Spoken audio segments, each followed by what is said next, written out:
Namaskar, and Kulumka. I'm Ivan, and I welcome you all to today's panel of Adivasi Awaaz Summit, Keeping Up with Social Media. This is our third and the last panel of this 4-day event, which will be ending tomorrow after a music concert by some amazing Adivasi musicians. I hope you have been having a great time attending our sessions and learning from our panelists as much as we have been. We have chosen to hold this summit at the time of the year to commemorate the International Day of World Indigenous People, which is celebrated on 9th August every year. But other than that, I think this time is apt in view of the global discussion that has been sparked by climate emergency, finally driving curiosity about Indigenous lives. Social media is helping to cater this curiosity while helping Indigenous people speak about themselves, for themselves, and by themselves. So recently, many people have been asking about why having only these 3 sessions on journalism, filmmaking, and social media. Well, we have our flagship project called Adivasi Awaaz, where we have trained 150 Adivasi youth from Chhattisgarh, Tripura, and Tamil Nadu to write their own stories, document their own stories, and tell the world through social media about their wonderful stories, hence the name Adivasi Awaaz Summit.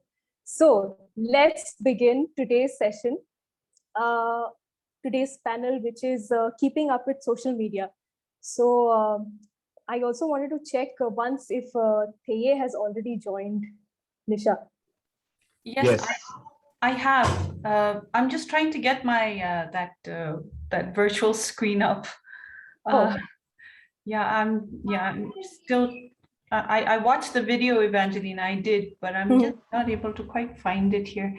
So please bear with me. Otherwise, we'll continue. Yes. All right. I think that's okay. Like if you're not able to figure it out, I mean that's absolutely fine.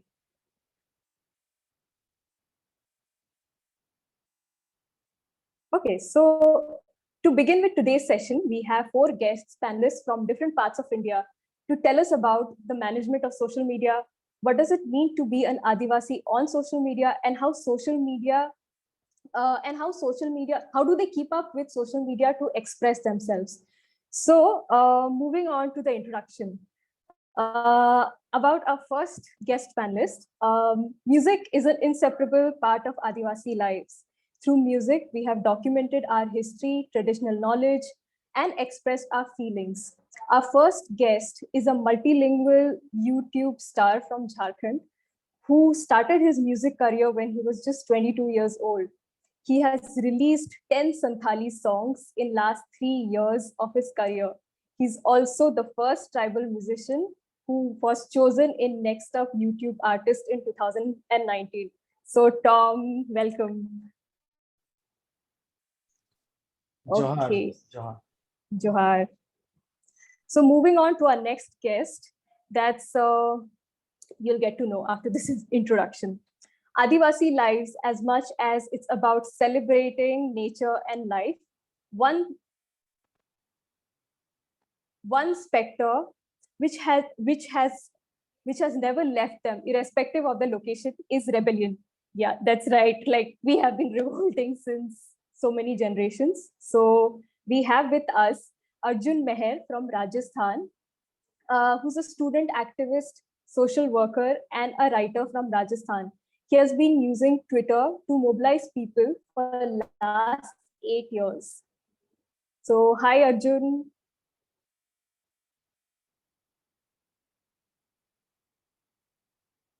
Okay, so moving on to our next guest. Johar. Oh, hi, Johar. Yeah. So moving on to our next guest, Indigenous people never documented their lives through books, as every family member and friends were library in themselves.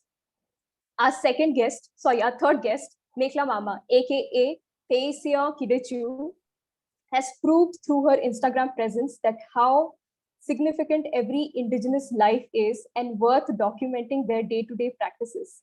She has made people from different parts of the country to fall in love with traditional Naga attire, that's Mechla. In real life, she's a PhD in cultural studies, and is currently working as an assistant professor in Kohima College. Hi, Teye. Hi.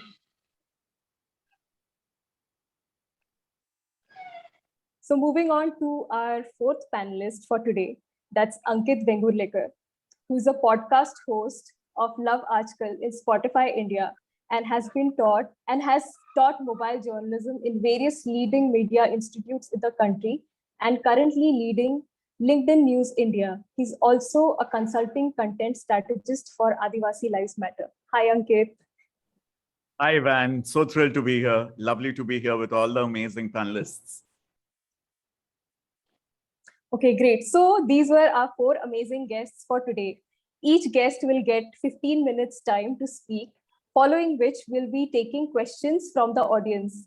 This session will be hosted in English, so feel free to ask questions in both the languages, Hindi and English. So we'll start with our first panel today. That's Tom. Tom, Tom is a YouTube star from Jharkhand who has released 10 Santhali songs in last 3 years. So it's quite amazing to see कि multilingual artists abhi from Adivasi communities, they are coming up.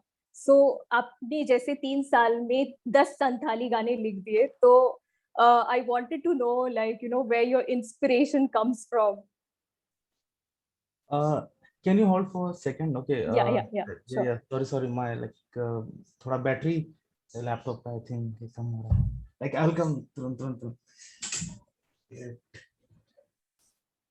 Okay. So let's give Tom some time. So we'll switch to Theye for the time being then.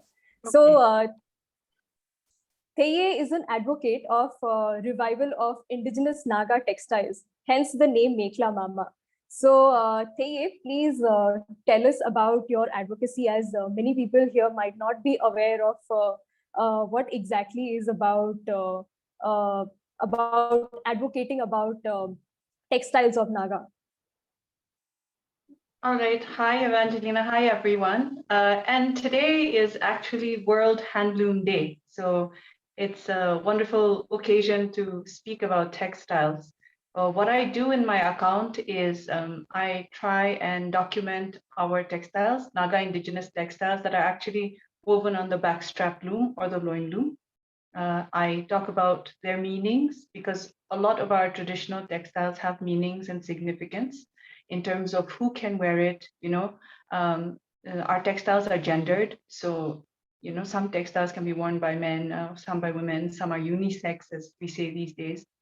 And also, I try and explore, you know, the fashion value of these textiles through my own outfits that I wear to work and on occasions, to look at how I can keep it relevant.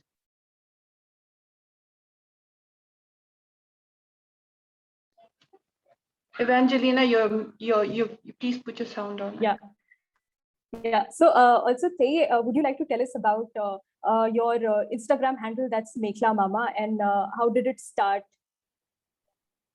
It started, you know, as an experiment. I actually, again, you know, just wanted to, number one, demonstrate that mekhlas can be fashionable, you know, that they have relevance today. And also then I wanted to get women to start questioning how we dress. Why do we dress the way we do? What are the items that we use? And in that, you know, these days we use the phrase conscious fashion, but then to actually be conscious about how you're dressing yourself, because, you know, how we dress ourselves actually makes an impact on the environment. It can actually, you know, upset global markets. And this is really true. So, you know, fashion is very political. It has great potential to, you know, change the course of history. And so it's really important for us, especially, you know, right now, I think, you know, humanity is facing a very great crisis. We're starting to question, you know, the meaning of our existence and the impact it has on the earth, and also the impact that we are having on each other. some are prospering at the expense of others. And I think here, fashion is actually a very important player. And I think the way we dress ourselves, if one individual decides to consciously dress him or herself, it can actually have massive ripple effects for, all of us. Yeah, thanks, Thea. So also, as we can see, you have so many posts about your daily routine on how you dress and how you have, like, also what all have you been reading. So it's in a way also documenting. So Yeah. do you face any sort of challenges when you do all of these things and, simultaneously juggling both the things, like when you are trying to live a modern day indigenous lifestyle and at the same time being on Instagram and uploading your day-to-day activities? That's a very interesting question, Evangelina, because I think now these days we spend so much time on social media. Hello? Yeah, Evangelina? Yeah, Yes, yeah, okay. I can hear you. No, we spend so much time on social media these days. And of course, especially something like Instagram, it also works. One of the ways that I think it entices followers and one of the ways that it keeps us hooked is by giving us some kind of validation, in the form of likes, in the form of comments, and in a sense of community that, I think maybe most of us in our, current contemporary lives might be lacking or in want of. But in this context, I think it's very important for us to concentrate on our real lives. And I like the word that you used, document, is I live my life and my Instagram account is just a documentation of that life. I think sometimes, one runs the danger of living our lives on Instagram and then, somehow managing to live our real lives become, revolve around putting content on Instagram. I'm actually a really big foodie. I used to be an aspiring food journalist, but that's also one of the reasons why I gave up, is because of that very same concern. Are you going to eat your food, or are you going to photograph it from many different angles and then have it when it's already cold? So I think that same challenge poses itself even here. I think one needs to exercise some kind of discipline. So the posts that I create are just for they simply are photos that I take when I go to work or I have dressed for an occasion. I don't create posts for the sake of creating posts. And that was a big challenge during the lockdown because, during the lockdown, I literally didn't wear the mekla anywhere. I was home the whole time. There was no reason to dress up. So, and then of course, my followers came down, and I think a lot of followers messaged me saying, "Oh, we miss you. Why aren't you posting?" But then I think one must, sort of question oneself and say, are we going to live our lives on social media, or are we actually going to live our lives? So that's one challenge. The other challenge has been, trying to understand how people perceive Indigenous people, Indigenous bodies, and Indigenous women. Because I think there's certain expectations, and I'm quite happy to say that I very deliberately try and address these perceptions. Because I think, especially, within this country's context, there's this idea of the Indigenous body and the Indigenous woman as a very sort of passive, agentless, exotic object, and that's something I really, I really hope that comes across in my posts or even just in my everyday, the way I dress myself. Again, like I said, dressing yourself is political. And that is something I really want to question, and I really want to present a body, whether it is on social media or whether it is when I walk through the door or whether it is to my children, who are most of the times the ones who take my photos. But I want to present this woman's body that is Indigenous, Naga, but and very much female. I identify as a cisgender female. So I really want to celebrate this sexuality, this identity, but with purpose, with consciousness. And so that is the challenge that I face. And of course, sometimes the comments, the responses, sort of highlight that, yes, okay, fine, I am rubbing against the grain, I think, with some people, but that is, a challenge I enjoy. Yeah, absolutely. Absolutely. So this made me remind of the line which I read somewhere, that an indigenous woman's body is always political. Absolutely. Absolutely. I mean, and sort of to extend solidarity to all women, our bodies are always Yes. political, and I think Absolutely. sometimes the tendency is for us women to not recognize it, whereas, and we're wondering, oh, why are people treating women this way? Why do people look at women this way? But the thing is, I think once we recognize that our bodies are actually very political, we can actually, sort of not just resist, we can overturn, people's notions. Yeah, absolutely. People out there in the audience, if they would like to ask any question to Theye, so please put it in the comments. So we'll get back to you by the end of this session. So meanwhile, I'll go with the next question, which is one of my favorite. I mean, feminism is, of course, one of the topics which we should be regularly talking about and upgrading ourselves, because these are some things which are not taught in public or also in amongst families. So it's great that how social media has been one of the tools to project these ideas. So my next question to you is, since the whole idea of indigenous life is about sustainability, so but the term sustainability itself is a pretty newly coined term which has come in 1970s. So what are your thoughts on how people have been using this term sustainability in the current times?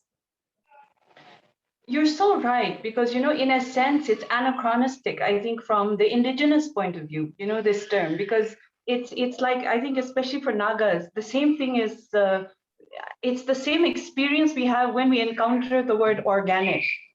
I still remember when, a friend said, oh, so it's organic. I said, so what do you mean by organic? And they described this and this. And I thought, this is exactly the kind of food I've grown up eating my whole life. I just didn't know it had a label. So in that sense, even with, our traditional way of life, our philosophy, our worldview, all of these are actually the philosophy of sustainability, so I think, but anyway, I'm glad that everybody's, come to the scene now, it's better late than never. But having said that, I think also the tendency for a lot of indigenous people is that, we have also been subject to colonization. We are also subject to, globalization. We are also subject to, capitalism, neoliberalism. We're all subject to all of these, like all our counterparts. I'm so sorry. Can I just, my baby's crying. I'm just gonna come back. Yeah, sure. Okay, so I think I'll switch back to Tom meanwhile. So it's like, Yes, anyway. yes. Yeah, Okay. sure. Okay, there she is. I'm so sorry. I just had to, make sure that. Theye, are you sure? sorry. Like, if you would want to take time, No, I'm fine. no I'm harm. fine. Yeah. All right, I'm great. fine. Yes. Yeah. So no, but what I was saying is, for sustainability, because we have also been part of this experience. So this is something we have in common with all our, post-colonial counterparts. So I think for us, we have a lot of baggage when it comes to our own traditional practices, our own lifestyles. I think I'm going to speak specifically for the Nagas, but, because of conversion, because of colonialism, we have a kind of shame that we attach to our traditional practices many times. We're very detached. So if I can use the example of our relationship with nature, with the natural world, in Nagaland we have extensive deforestation. We have lost almost all of our, indigenous animal life, plant life.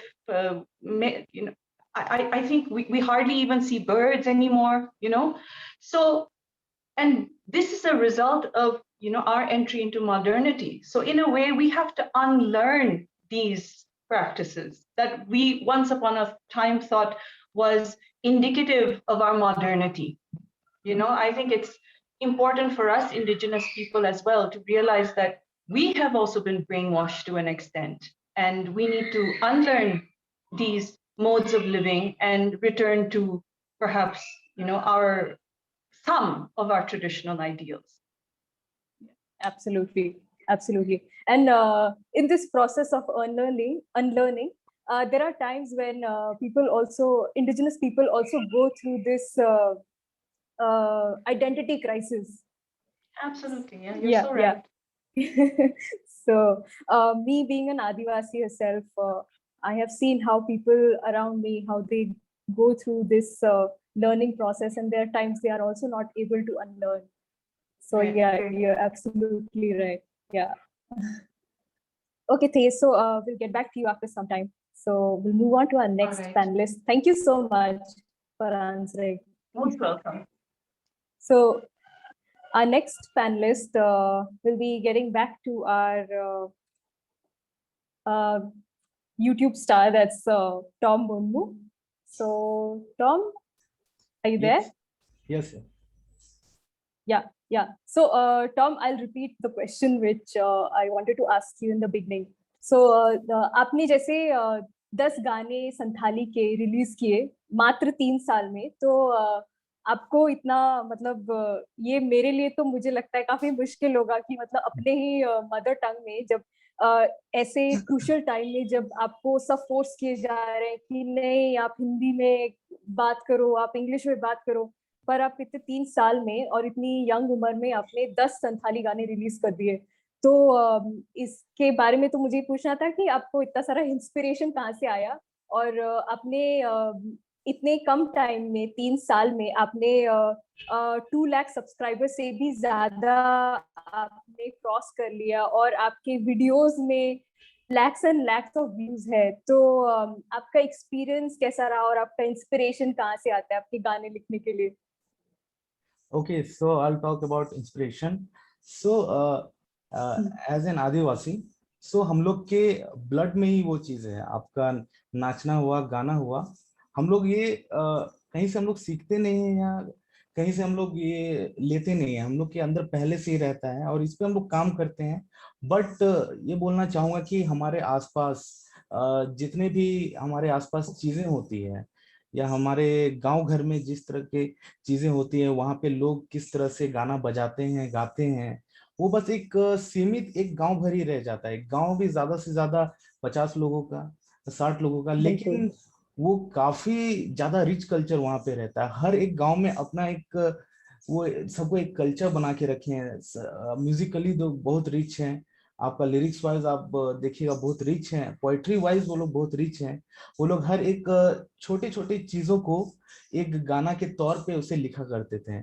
चाहे वो जैसे ये बताना चाहूंगा कि चाहे अभी हम लोग अभी खेती का सीजन है, तो अभी वो लोग खेती के लिए जाने के लिए सबसे पहले वो लोग पूजा करते हैं, तो पूजा के लिए सबसे पहले गाना है। फिर वो लोग खेत में उतरते हैं, उसके लिए भी एक गाना है। खेती करते समय गाना है, खेती के बीच में ब्रेक लेते हैं, उसके लिए गाना है।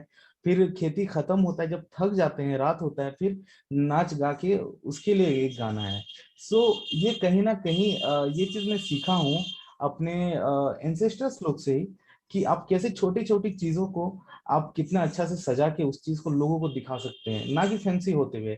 एक मोटिव रहेगा, एक विजन रहेगा, जिसे आप देखिएगा। जैसे आप आसपास जाइएगा, एक बर्ड को देख के हम लोग गाना बना सकते हैं। एक बर्ड से हम लोग क्या बोलते हैं, एक लड़की का ब्यूटी हम लोग डिफाइन कर सकते हैं। सो इस तरह से कहीं ना कहीं मुझे इंस्पिरेशन मिला छोटी छोटी चीजों से, लोगों को देखते हुए, प्लस आसपास अभी अगर मॉडर्न टाइम्स का आप बात करेंगे, हमारे आसपास जिस तरह से बहुत जैसे आदिवासियों पर भी जैसा अत्याचार होता है, वो सबको भी देख के मैंने काफी गाना वाना बनाया है। और छोटी छोटी जैसे फ्रेंडशिप के ऊपर भी मैंने गाना बनाया है। तो सब कहीं ना कहीं एक इंटरकनेक्टेड है, एक मोटिव है एक गाने का। कुछ भी जो भी गाना मैं बनाता हूँ, कुछ ऐसा नहीं है कि बस हम लोग सुन के पार कर रहे हैं। हर उस गाने के पीछे एक स्टोरी है, एक मोटिव है जिसको लेके चलते हैं। And all total I think yes, यही है। Thank you Tom. वैसे आपने बिल्कुल सही बोला कि जैसे आदिवासी लाइफ में बहुत सारी जो छोटी छोटी चीजें हैं, और फिर वो जैसे आदिवासी लोग जितना चाहिए होता है वो उतना ही मतलब कंज्यूम करते हैं रिसोर्सेज, और उससे ज्यादा वो कंज्यूम नहीं करते। तो उनको वो उतना टाइम मिलता है कि वो जो छोटी छोटी चीजें हैं ना, उन पे वो गौर करने के लिए और उस पे एकदम ध्यान देने के लिए, उसको फिर अच्छे से सजा के उसके ऊपर एक गाना लिखने के लिए। तो आपने बिल्कुल सही कहा, मैं तो इस पे बिल्कुल अग्री करती हूँ। तो आपने जैसे पिछले 3 साल में मतलब यूट्यूब में आपने जो 2 लाख सब्सक्राइबर से भी ज्यादा आपने अभी लोग आप सब्सक्राइब कर चुके हैं। तो आपका ये जो यूट्यूब जर्नी कैसा रहा? और जैसे आप नेक्स्ट अप यूट्यूब आर्टिस्ट भी थे, तो उसमें जैसे first tribal who went for the YouTube Next Up Artist 2019, तो उसमें YouTube में कैसे संथाली गानों को जगह मिला, या वो YouTube हमेशा से सिर्फ हिंदी और इंग्लिश के लिए था, या मतलब जो मेजॉरिटी ऑफ द लैंग्वेजेस जो हम बोलते हैं उनके लिए था? तो इसके बारे में भी आपका एक्सपीरियंस बताइए। ओके, सो ये 3 साल का जर्नी काफी ज्यादा अच्छा रहा। बट अच्छा के साथ, अच्छे के साथ बुरी चीजें भी आती है, तो वो साथ में भी। सो नेगेटिव साइड ना लेते हुए पॉजिटिव साइड को देखते हुए जाएंगे कि म्यूजिक पसंद करने वाले जो मैं कर रहा था, कुछ नया यूनिक करने की कोशिश कर रहा था। मैं एक्चुअली मॉडर्न साउंड को, अपना जो संथाली साउंड है, अपना जो कल्चरल साउंड है, उसके साथ फ्यूज करता हूँ और उसको एक मॉडर्न तरीके से उसे रिप्रेजेंट करता हूँ। सो काफी लोग के लिए ये था कि ये हमारा शायद कल्चर बर्बाद कर रहा है, या तरह तरह की ऐसी चीजें मुझे सुनने को मिली लोगों से। बट फिर भी मैं आगे चलता गया, क्योंकि मैं चीजें ऐसा दे रहा था लोगों को। क्योंकि ऐसा हो गया था कि 50% लोग प्यार भी कर रहे थे गानों को, 50% लोग गाली भी दे रहे थे। बट इतना था कि रुक नहीं सकते थे। अब एक बार जर्नी पे चल गए तो रुकने का कोई सीन नहीं है। सो ऐसे ही करते करते, लाइक बाय गॉड ग्रेस, हम लोग को यूट्यूब नेक्स्ट अप से हम लोग इनविटेशन मिला 2019 में। क्योंकि 2018 में हमने शायद अपना जर्नी शुरू किया था, एंड 2019 में ही इतना बड़ा लाइक यूट्यूब नेक्स्ट अप की तरफ से वो इनविटेशन आना। क्योंकि लाखों लोगों ने उसमें अपना दिया था एंट्री के लिए, बट उसमें से सिर्फ 10 लोगों का एंट्री को सिलेक्शन मिला, एंड उसमें से मैं एक था। और झारखंड से पहला एक था, और अपने नॉर्थ, अपने सॉरी अपने ईस्ट साइड से जितना था उससे मैं पहला था। और काफी अच्छा एक्सपीरियंस रहा वहां पे जाके बादशाह लोग से मेंटर करने का। राजा कुमारी लोग थी और भी काफी लोग थे, सभी से हम लोग ने मिलके काफी अच्छा ये बात किया। बट हमने वहां पे ये चीज भी फेस किया कि as a Adivasi Santhali language, हमने लाइक हमें एक ड्रॉबैक भी था कि ओके, गाना हम लोग का अच्छा था, बट हमारा जो ये लैंग्वेज है उसकी वजह से हम लोग काफी पीछे छूट जा रहे थे। लोग कंपोजिशन पसंद कर रहे हैं, सब बड़े बड़े लोग जितने महेश भट्ट लोग हैं, हम लोग उसके लिए भी सिलेक्ट हुए थे गानों के लिए कि हमें बड़े बड़े म्यूजिक कंपनियों से स्पॉन्सरशिप मिलेगा। बट हमारा वही आ गया कि लैंग्वेज बैरियर आ गया, जिसकी वजह से हम लोग फिर से उसी जगह पे आ गए जहाँ से हमने शुरू किया था। बट आई थिंक क्योंकि लिसनर्स ज्यादा नहीं है हमारे, हम लोग तो बना रहे हैं, बट जो जितने हमारे लिसनर्स हैं वो बहुत कम ही है। मतलब ज्यादा नहीं सुन रहे हैं, या कुछ कम ही कंज्यूम कर रहे हैं बाकी गानों के मुकाबले, चाहे आप साउथ हो गया, बंगाली हुआ। बट हमारा जो एक और भी बहुत सारे रीजनल लैंग्वेज जिसको बहुत कम ही कंज्यूम किया जा रहा है, तो जिसकी वजह से एक संताली लैंग्वेज भी था तो थोड़ा पीछे हो गया। But the experience was good.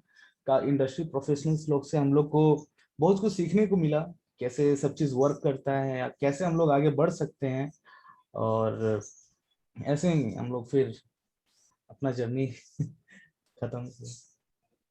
तो टॉम, आपको लगता है कि अगर आपके म्यूजिक को और कंटेम्परराइज किया जाए और अगर उसको पॉप के साथ और फ्यूज किया जाए, तो आपको लगता है कि इससे, जैसे enjoy Enjaami was one of the examples, पर खैर वो it was a Tamil song and there more Tamil viewers, Tamils की संख्या ज्यादा है, पर आपको ऐसा नहीं लगता कि जैसे बहुत सारे और भी इंडिजिनस आर्टिस्ट हैं फ्रॉम अदर कंट्रीज, तो उनको भी काफी व्यूज मिल रहे हैं, तो आपको क्या लगता है कि ऐसा अगर पॉप फ्यूजन ज्यादा हुआ तो आपको ज्यादा व्यूअरशिप मिलेगा? ऑब्वियसली हो सकता है, बट मेरे हिसाब से लगता है कि पॉप फ्यूजन होना चाहिए, बट जो हम लोग का रूट्स है, ठीक, हम लोग वो रूट्स को नहीं छोड़ सकते, क्योंकि रूट्स ही हम लोग का ब्यूटी है। हम लोग जितना भी फ्री स्टाइल हम लोग कंपोजिशन कर लें, चाहे पॉप कर लें या कुछ भी कर लें, लेकिन अगर आप अपने रूट्स के साथ नहीं है ना, तो आप कहीं ना कहीं एक वो चीज आ जाता है कि न्यूनेस नहीं रहता है। अगर इंजॉय इंजामी है, वो भी कहीं ना कहीं एक रूट उसका जुड़ा हुआ था अपना बहुत पुराना, तो उसकी वजह से वो साउंड एक न्यू था, उसको फिर जिस तरह से ट्रीट किया गया था वो न्यू था। लेकिन आई बिलीव कि ये चीज हम लोग भी करेंगे आने वाले समय में। ऑब्वियसली हम लोग जरूर एक दिन ऊपर तक जाएंगे और लोग जरूर इस लैंग्वेज को जानेंगे, एंड आई थिंक सबको एंजॉय करेंगे आने वाले कंपोजिशंस को लेके। बिल्कुल बिल्कुल। एंड जैसे आदिवासी लाइव्स मैटर जो प्लेटफॉर्म है आदिवासी वॉइसेस को एम्पलीफाई करने के लिए, तो आई एम श्योर लाइक कल को हम सब मिलके और भी जागरूकता फैलाएंगे, और आई एम श्योर जब लोग और भी हमारे आदिवासी लैंग्वेजेस से और फेमिलियर होंगे, तो आई एम श्योर और भी गाने बहुत हिट होंगे। पर आपने जैसा बोला कि staying connected to the roots, ये तो बहुत सही कहा आपने, क्योंकि अब वो जो रूट का जो एसेंस होता है वो अगर गाने में ही नहीं रहेगा तो फिर तो वो मतलब इट्स कम्प्लीटली लॉस्ट देन। तो वही। ओके, थैंक यू टॉम, काफी वैल्यूएबल फीडबैक दिया आपने इसके बारे में। तो हम जाएंगे अपने नेक्स्ट पैनलिस्ट की तरफ, और वो है अर्जुन मेहर, जो राजस्थान से है। और अर्जुन एक स्टूडेंट एक्टिविस्ट हैं, एक राइटर हैं, और वो ट्विटर में काफी एक्टिव रहते हैं। पिछले 8 साल से वो ट्विटर में हैं, वो आदिवासी आवाज को बुलंद कर रहे हैं। तो आज हम उनसे सुनने वाले हैं। अर्जुन, आप मुझे सुन सकते हैं? हाँ हाँ बिल्कुल बिल्कुल। हाँ हाँ हाँ। अच्छा, अर्जुन, आपका आप एक्चुअली आई थिंक ये आप ना लैंडस्केप मोड पे हैं, पर I can see you like the other side. या ओके, हाँ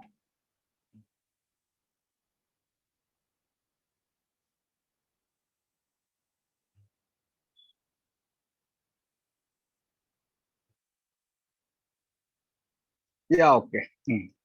हाँ हाँ, बिल्कुल सही। या ठीक है। या तो अर्जुन, आपने जैसे आपको हम हमेशा ट्विटर पे देखते हैं, तो आप जिस तरह मतलब जो आदिवासी रेबेलियन है उसको आप जिस तरह आगे लेके जाते हैं, तो और आप जैसे एज अ स्टूडेंट एक्टिविस्ट आप ट्विटर को काफी अच्छे से यूज कर रहे हैं लोगों तक पहुंचने के लिए। तो मैं आपसे पूछना चाहती थी कि आप जैसे मतलब अभी के एक्टिविज्म में जब आप ट्विटर यूज करते हैं और पहले जब ट्विटर नहीं था, तो आपको ऐसा क्या डिफरेंस नजर आता है, मतलब ये जो दो टाइप की एक्टिविज्म करने में, जब अभी मतलब जब अभी ट्विटर है फिलहाल, तो उसमें आप कैसे, आपके मतलब क्या क्या फायदे हैं ट्विटर में आवाज बुलंद करने के और ऑफलाइन? या हाँ मैं एक एग्जांपल से बात शुरू करता हूँ। जैसे कि एक मूवमेंट हुआ था राजस्थान के अंदर ट्राइबल इश्यूज पे। राजस्थान की ट्राइबल कम्युनिटी है मीणा, उसके रिजर्वेशन को लेकर मीना मीना एक इशू क्रिएट हो गया था कि इन्हें जो मीणा कम्युनिटी है MEEN वही रिजर्वेशन की हकदार है। MINA सॉरी, जिनके रिजर्वेशन सर्टिफिकेट के अंदर MINA मेंशन है।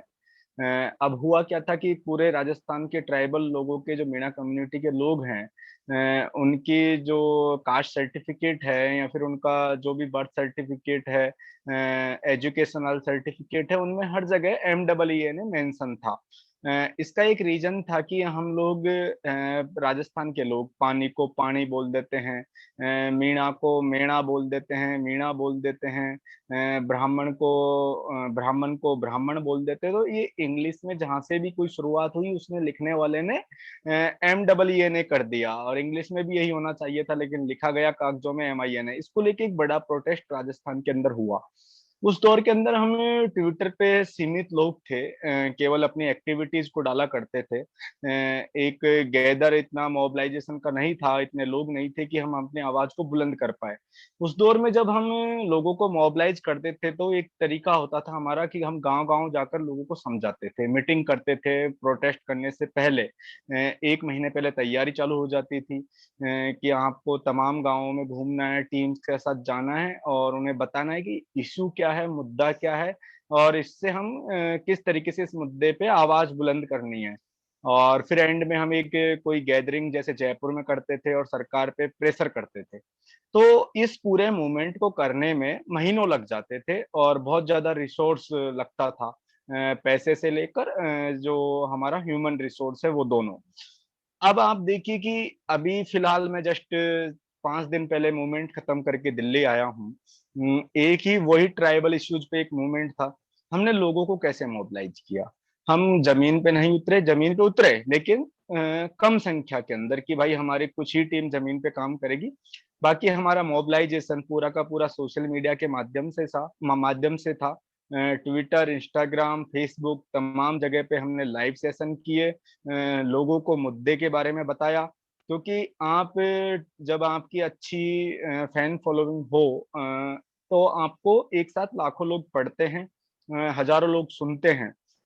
आपको गांव-गांव जाकर गैदरिंग करने में, लोगों तक बात पहुंचाने में बहुत ज्यादा टाइम लग जाएगा। आप एक लाइव आते हैं, फेसबुक लाइव करते हैं और आप लाखों ट्राइबल यूथ के साथ जुड़ जुड़ जाते हैं और उनसे इंटरेक्शन करते हैं कि हमारा इशू क्या है। आप अपने गांव में समझाइए लोगों को, आपको ऐसा नहीं है कि आपको गांव जाने की जरूरत पड़ रही है। तो ये एक चेंजेज आया है, लेकिन आपको ये देखना पड़ेगा कि आप हमेशा सोशल मीडिया पे डिपेंड नहीं रह सकते। आपको कुछ चीजें परिवर्तन करनी पड़ेगी। आप केवल उसका एक सीमित उपयोग कर सकते हैं। आप ये नहीं कर सकते कि आप पूरा का पूरा सोशल मीडिया पे डिपेंड हो जाए और आप सोचे कि सोशल मीडिया के माध्यम से एक रेवोल्यूशन हो जाएगा। तो ये संभव नहीं है। आपको कई बार हम देखते हैं, जैसे कि मैंने कई बार फील किया है, कि हम कई मूवमेंट्स ऐसे होते हैं जिन पे लाखों हजारों ट्वीट्स होते हैं, लेकिन जब उन्हीं इश्यूज पे हम बोलते हैं कि आप लोग ग्राउंड पे आइए, जैसा मैंने आपको बताया कि मुझे सुनने वाले लोग फेसबुक पे ऐसा, यानी कि कोई भी वीडियो में जब लाइव आ रहा था तो 2-2 हजार लोग लाइव एक साथ देख रहे थे, हजारों में उसके व्यूज जा रहे थे। जब भी कोई ट्वीट कर रहा था हजारों लाइक्स उस ट्वीट्स पे आ रहे थे। लेकिन जब हमने गैदरिंग की बात करी, तो ग्राउंड पे जो लोग आए प्रोटेस्ट के अंदर, उनकी संख्या केवल 10,000 थी। तो यही चीज एक चीज होती है, आपको नुकसान देती है जब ज्यादा आप सोशल मीडिया पे डिपेंड रह जाते हैं। जो हमने पहले वाला प्रोटेस्ट बताया 2015 का, उसके अंदर 5 लाख से ज्यादा लोग जयपुर पहुंचे थे। रीजन था कि वहाँ फेस टू फेस लोगों से वार्तालाप हुआ था, चर्चा हुई थी। तो उसका एक फर्क पड़ता है। तो ये चीजें होती है। आपको कुछ सकारात्मक यूज भी है, सकारात्मक पहलू भी है इसके, और कुछ नुकसान भी है। लेकिन मेरा ये मानना है कि हमें दोनों को लेके साथ में चलना होगा, कि हमें जमीन पे भी मेहनत करनी होगी, हमें सोशल मीडिया पे भी हमारी आवाज को बुलंद करनी होगी। जैसे कि अभी एक मूवमेंट सिलगेर में चला, छत्तीसगढ़ में ट्राइबल इश्यूज को लेकर, कि जंगलों के अंदर सीआरपीएफ के कैंप बनाए जा रहे थे। उसके विरोध में वहाँ के ट्राइबल कम्युनिटी एक खड़ी हो गई। उन्होंने कहा कि ये हमारे जल जंगल जमीन की बात है, आप हमें एजुकेशन दीजिए, आप हमें हेल्थ दीजिए, आप हमें सड़क दीजिए, लेकिन हम पुलिस नहीं चाहते, हम सेना नहीं चाहते। यहाँ पर हम इस देश का हिस्सा है, ना कि कोई हम आतंकवादी लोग हैं कि ताकि आप हमारे गाँव के अंदर आप सेना भेज रहे हैं। तो इसको लेके एक बड़ा मूवमेंट खड़ा हुआ। उन लोगों का, आप जो ट्राइबल कम्युनिटी है जो बिल्कुल जंगलों में रह रही है, उनके पास वो ट्विटर यूजर नहीं है, वो फेसबुक पर नहीं है, उनके वीडियो हमें पत्रकारों के माध्यम से मिले। इस देश के अंदर हमने तमाम प्रोटेस्ट देखे हैं। अभी किसान प्रोटेस्ट चल रहा है, इससे पहले सीए एनआरसी एनपीआर प्रोटेस्ट चला माइनॉरिटीज का। इन तमाम मुद्दों पर सोशल मीडिया और मीडिया का अपार समर्थन देश भर से इन मूवमेंट्स को मिला, जबकि सिलगेर के मूवमेंट को इतना सपोर्ट नहीं मिला। उसका रीजन ये था कि जो वहां पर ग्राउंड पे जो लोग काम कर रहे थे, जो लोग उस प्रोटेस्ट से जुड़े हुए थे, वो लोग डायरेक्ट सोशल मीडिया पे नहीं थे। उनका एक मीडिएटर के तौर पे रोल पे हम जैसे यूथ को भूमिका निभानी पड़ रही थी।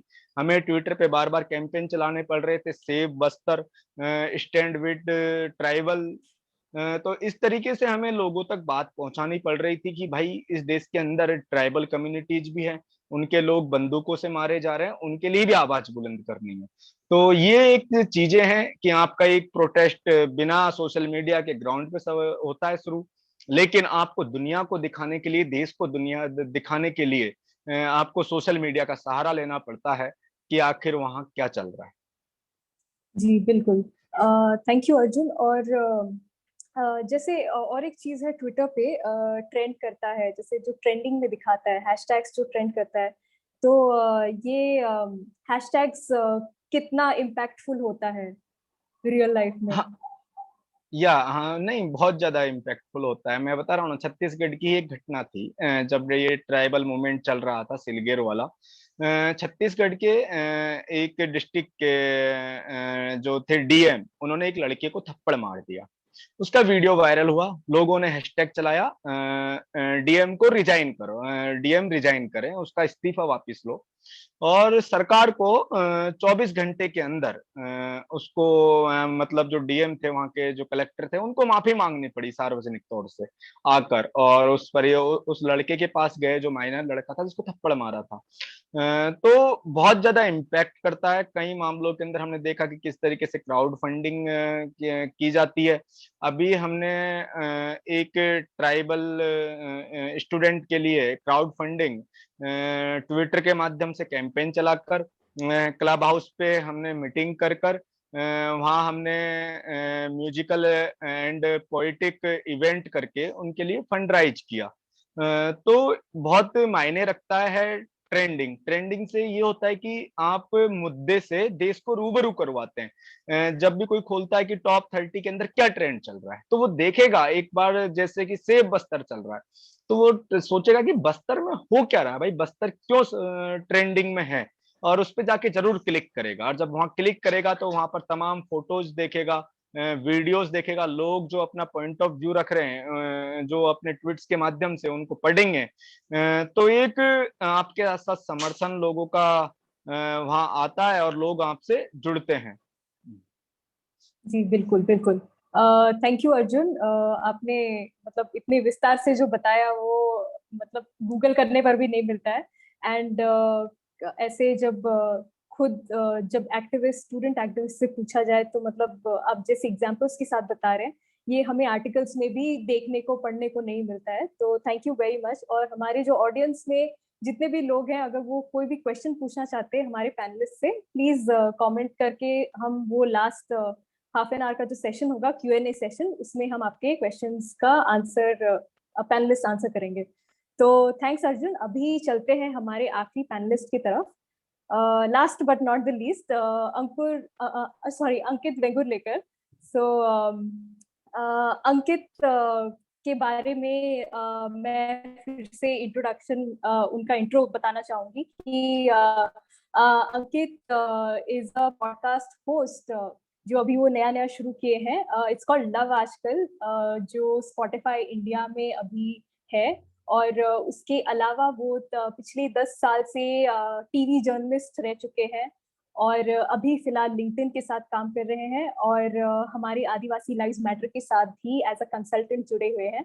और इनका काफी योगदान रहा है मोबाइल जर्नलिज्म में। इन्होंने काफी सारे मीडिया इंस्टीट्यूट्स में भी मोबाइल जर्नलिज्म के बारे में शिक्षा दी है। तो जैसे आज हम सोशल मीडिया के बारे में बात करते हैं, तो फोन के बिना तो हम सोशल मीडिया चला ही नहीं सकते। तो आज हमें अंकित बताएंगे कि उनका क्या मानना है कि मोबाइल जर्नलिज्म जो है वो हम जो आदिवासियों के लिए मार्जिनलाइज कम्युनिटीज के लिए कितना इक्वलाइजर का रोल प्ले करता है और उनके क्या विचार हैं इसके ऊपर। Thank you so much Evangelina and बहुत ज्यादा खुशी हो रही है कि आदिवासी आवाज समिट का जो पहला एडिशन है उसके एक पैनल डिस्कशन में बात करने का मौका मिल रहा है, specially with the accomplished Adivasi and indigenous voices जो यहाँ पे हैं। एज अ नॉन आदिवासी मैं जो भी कहूंगा take it with a pinch of salt, क्योंकि मेरे पास लिव्ड एक्सपीरियंस नहीं है इस कम्युनिटी के पास जो है, लेकिन मैं ये जरूर बयां कर सकता हूं या शेयर कर सकता हूं। पिछले 15 सालों से इंडियन मीडिया में काम कर रहा हूं और एक चीज तो पूरी तरह से साफ है, अर्जुन जी जो अभी कह रहे थे सोशल मीडिया और ट्विटर के कैंपेन्स के बारे में, टॉम के साथ हमने जो देखा है यूट्यूब पे उन्होंने जितना कहर मचा दिया है, और थेई ने इंस्टाग्राम पे जितना अमेजिंग कंटेंट वो शेयर करती हैं, लोगों को इंस्पायर करती हैं। एक चीज इन तीनों एग्जाम्पल से साफ है कि इंटरनेट से बड़ा आज तक इतिहास में, मानवता के इतिहास में, in the history of humanity, not just India, in the history of humanity, there has never been a bigger force to equalize or to democratize your freedom of expression than the internet. क्योंकि अगर आप इतिहास देखेंगे, if you see the history of media, not just in India, पूरी दुनिया में कुछ चंद families, कुछ चुनिंदा privileged, entitled, rich families के हाथ में मीडिया हुआ करता था। आज की तारीख में भी वैसा ही है। आप मर्डॉक फैमिली देख लीजिए यूनाइटेड स्टेट्स में, जो पूरा स्टार एम्पायर उन्होंने बड़ा किया है, या आप डिज्नी परिवार देख लीजिए, जो भी बड़े मीडिया के ब्रांड्स आप दुनिया में देखेंगे आज की तारीख में जो पिछले 100-200 सालों में आए हैं, ये कुछ गिने चुने फैमिलीज का बनाया हुआ काम है। ओके, नाउ इसको चैलेंज करने के लिए सबसे बड़ी चीज जो हुई है हमारे लाइफ टाइम में वो है इंटरनेट। टॉम मुर्मू के माँ बाप ने कभी सोचा नहीं होगा कि अपना बच्चा कभी संथाली गाने गाएगा और वो पूरी दुनिया में देखा जाएगा। अर्जुन के माँ बाप ने कभी सोचा नहीं होगा कि अपना बच्चा एक्टिविज्म करेगा और ऐसे ऐसे लोग उसके साथ जुड़ेंगे जो ना सिर्फ मीना कम्युनिटी के हैं या राजस्थान के हैं, बल्कि पूरी दुनिया के हैं। थेई जो नागा कस्टम्स और रिचुअल्स और हैंडलूम का प्यार फैला रही है, वो पूरी दुनिया में फैल रहा है इस वजह से क्योंकि कोई ऐसा माध्यम नहीं है जिसकी कोई बाउंड्री ही नहीं है। That is the beauty of internet and that is the beauty of expressing on the internet. अब इसमें दो चीजें आती है एवेंजेलिना। कोई भी चीज जितनी पावरफुल होती है, ये आपके पास जिम्मेदारी होती है कि आप उस पावर का कैसे सही तरीके से इस्तेमाल करते हैं। सही बात है, जैसे जब ह्यूमन एवोल्यूशन हो रहा था, जब हम हम निएंडरथल मैन हुआ करता था, आग का जब आविष्कार हुआ, फायर वाज इन्वेंटेड, उससे पूरी मानव जाति का उद्धार हो गया, right? We eventually became a civilised nation. तो आज की तारीख में मुझे लगता है जो आग है, इंटरनेट वो आग का रोल निभा रही है। एक अलग किस्म का सिविलाइजेशन उभर रहा है, हमारी आंखों के सामने ये उभर रहा है। And the best thing is, and इसलिए मुझे लगता है कि जो काम टॉम, अर्जुन, थेई, आदिवासी लाइव्स मैटर कर रहा है, ये बहुत ही बुनियादी काम है। आने वाली जो जनरेशन्स होंगी वो मिसाल के तौर पे जैसे बिरसा साहब हैं या फिर जो बाकी अमेजिंग आदिवासी वॉइसेस रह चुके हैं, जो क्रांतिकारी काम करके गए हैं, उस किस्म से डिजिटल इकोनॉमी में ये जो यहाँ पर पैनलिस्ट हैं या जो बाकी इंडिजिनस वॉइसेस हैं जो अमेजिंग काम कर रहे हैं इंटरनेट के ऊपर, इन्हें वैसे इतिहास याद रखेगा। आई थिंक अगर आप किसी एंथ्रोपोलॉजिस्ट से बात करें जो मानवता का इतिहास क्रॉनिकल करते हैं, वो ये समझेंगे कि ये जो मूवमेंट्स है, जैसे आप अमेरिका में देख लीजिए 2016-2017 में स्टैंडिंग रॉक नाम से एक मैसिव प्रोटेस्ट मूवमेंट खड़ा हुआ था, राइट? मैसिव प्रोटेस्ट मूवमेंट, क्योंकि इंडिजिनस लैंड है, उसमें से पाइपलाइन जाने वाली थी। एंड ये एक इंडिजिनस मसला नहीं रहा, पूरी दुनिया, बराक ओबामा तब प्रेसिडेंट थे यूनाइटेड स्टेट्स के, बर्नी सैंडर्स बहुत ही क्रांतिकारी पॉलिटिशियन थे वहां पे, पूरी दुनिया ये ट्रैक करने लगी कि ये पाइपलाइन, जो ऑयल की पाइपलाइन है, ये इन वहां के आदिवासियों के लैंड से, इंडिजिनस के लैंड से गुजरने वाली है, कंस्ट्रक्शन होने वाला है, नहीं होने वाला है। It stop becoming a regional issue. Internet की वजह से ये एक ग्लोबल इशू हो गया। आप वो उस गाने की बात कर रहे थे, एंजॉय एनमामी, उसका एंजॉय एंजामी, एंजॉय एंजामी, सॉरी, ये तमिल गाना है ये इंडियन लोकल इश्यूज के ऊपर है, डिस्क्रिमिनेशन के ऊपर है, लेकिन ये ग्लोबल मूवमेंट बन गया। सिर्फ एक माध्यम है जो ऐसी वायरलिटी दे सकता है और वो है इंटरनेट। और यहां पे मैं कहूंगा जिम्मेदारी इंडिजिनस और आदिवासी लोगों के ऊपर ही आती है, क्योंकि जब तक ये माध्यम का आप सही इस्तेमाल नहीं करेंगे तब तक आपको नतीजे नहीं मिलेंगे। तो अगर हम हम साइंस में जो 3 लॉज ऑफ मोशन है न्यूटन के, जो सीखते हैं हम 3 laws of energy and motion, उसमें सबसे पहला है लॉ ऑफ इनर्शिया। एंड पूरी जिंदगी में या किसी भी रेवोल्यूशन या क्रांति के लिए मुझे लगता है लॉ ऑफ इनर्शिया सीख लेना, समझ लेना बहुत ज्यादा जरूरी होता है, क्योंकि जैसा चल रहा है वैसे ही चलते रहेगा अनलेस कोई मैसिव डिसरप्टिव फोर्स या ताकत उस चीज को डिसरप्ट नहीं कर देती। इनर्शिया तो वैसे ही चलते रहेगा, क्योंकि ह्यूमन बींग्स को स्टेटस को बहुत ज्यादा पसंद है। किसी भी चीज का बदल जाना ये ह्यूमन बींग्स को, होमोसेपियंस को पसंद ही नहीं है, क्योंकि जैसे चल रहा है वैसे चलते रहने दीजिए ना, क्यों बिगाड़ रहे हैं सिचुएशन, अरे क्या फर्क पड़ता है। लेकिन जो चेंज मेकर्स हैं, टॉम जैसे, थे जैसे और अर्जुन जैसे, आप जैसे, आदिवासी लाइव्स मैटर जैसे जितने बच्चों को आप पढ़ाते हैं त्रिपुरा में, तमिलनाडु में, छत्तीसगढ़ में, ये चेंज मेकर्स हैं। आने वाली जनरेशंस इनको थैंक यू कहेंगी कि थैंक यू, आपने कुछ पहल की, इसकी वजह से हमारी लाइफ बदल गई। तो इंटरनेट पे सबको मौका मिलता है, स्टार्टिंग लाइन सबकी एक होती है इंटरनेट के ऊपर। समाज में आपको स्टार्टिंग लाइन एक नहीं मिलती है, क्योंकि अलग अलग रिजर्वेशंस, अलग अलग कोटे होते हैं। आप जिस सोशियो इकोनॉमिक बैकग्राउंड में पैदा हुए हैं, आप जिस ज्योग्राफी में, जिस पिन कोड में पैदा हुए हैं, हर एक को IIT, IIM ये एक्सेस बिल्कुल नहीं मिलता है ऑफलाइन की दुनिया में। और कॉर्पोरेट दुनिया में अगर आप देखेंगे तो फिर एक किस्म से बायस्ड व्यू होता है कि चलिए भाई IIT, IIM है तो इनको हायर कर लीजिए, तो वही हो जाता है, राइट। लेकिन इंटरनेट पे फर्क नहीं पड़ता।